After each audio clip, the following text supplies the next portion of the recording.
네, 공천에서 배제된 뒤 거취를 고심하던 친문 좌장 홍영표 의원이 이재명 대표 체제를 비판하며 더불어민주당을 탈당했습니다. 네, 앞서 탈당한 민주당 출신 인사들과 향후 행보를 논의하겠다고 밝혔는데 오늘 밤 비명계 의원들의 경선 결과 발표를 앞두고 관심이 집중되고 있습니다. 국회 취재기자 연결합니다. 손효정 기자. 네, 국회입니다. 네, 대표적인 친문계 인사로 분류되는 홍영표 의원 예상대로죠. 탈당을 선언했습니다. 네, 친문 좌장 홍영표 의원은 오늘 국회에서 기자회견을 열고 탈당을 선언했습니다. 자신의 지역구인 인천 부평을 공천해서 컷오프된 뒤 거취를 고민해온 지 일주일여 만입니다. 홍 의원은 민주당의 공천을 일관되게 홍영표 퇴출이 목표였다며 이제 가짜 민주당을 떠난다고 말했습니다.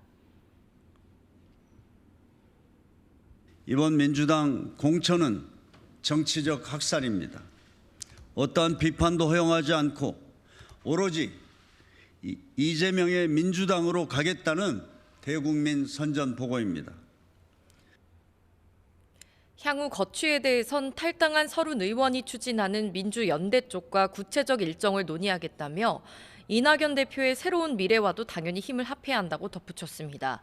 홍 의원의 탈당에도 추가로 민주당을 이탈할 의원은 많지 않을 거란 전망이 우세합니다. 현역 평가에 반발한 친문계와 비주류 의원들 대부분은 경선에 참여했는데 당내 경선에 들어가면 같은 지역구에는 탈당하더라도 출마할 수 없기 때문입니다.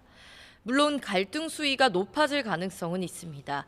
특히 오늘 밤 박용진, 윤영찬 의원 등 하위 20% 평가를 받은 현역 의원들과 친명계 도전자들의 경선 결과가 뇌관입니다. 이들이 대거 탈락할 경우 임종석 전 대통령 비서실장의 당 잔류 이후 잦아들던 내홍이 다시 격화할 수 있습니다. 이런 가운데 민주당은 최근 존재감을 드러내고 있는 조국혁신당과 연대할지를 두고 고민하고 있습니다. 조국혁신당 조국 대표는 어제 당대표 취임 인사차 이재명 대표를 예방했는데 두 대표는 윤석열 정권 심판을 위해 힘을 모아야 한다는 데 공감했습니다.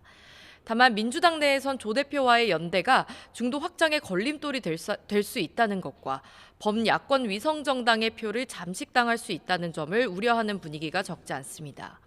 당 일각에선 범진보 진영의 분열을 막을 거란 분석도 있지만 선거 판세에 어떤 영향을 줄지 숙고하는 모습입니다.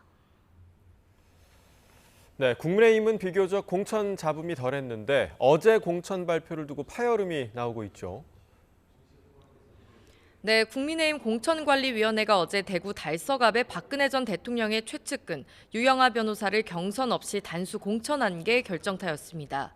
이 지역 현역 의원인 초선 홍석준 의원은 자연스레 공천 배제, 즉 컷오프된 겁니다. 홍석준 의원은 오늘 오전 국회에서 기자회견을 열고 경선 기회를 보장해달라고 반발하며 공관위와 비대위에 이의를 신청했습니다. 공정한 시스템 공천 대원칙이 저는 깨졌다고 생각합니다. 유영하 후보 단수 추천 의결이 큰 오점으로 작용하여 국민의 신뢰와 믿음을 잃어버려 22대 총선의 악재가 되지 않을까. 앞서 박 전 대통령의 변호인이었던 도태우 변호사도 경선에서 이 지역 현역 의원을 꺾고 대구 중남구 후보로 확정됐습니다. 당내에선 친박 인사들의 잇따른 TK 공천을 우려 섞인 시선으로 보는 분위기가 감지됩니다. 한 의원은 YTN과의 통화에서 꼭 현역 의원을 밀어내고 박근혜 전 대통령의 측근을 공천했어야 하는지 아쉬움이 있다며 반발이 나올 수밖에 없다고 말했습니다.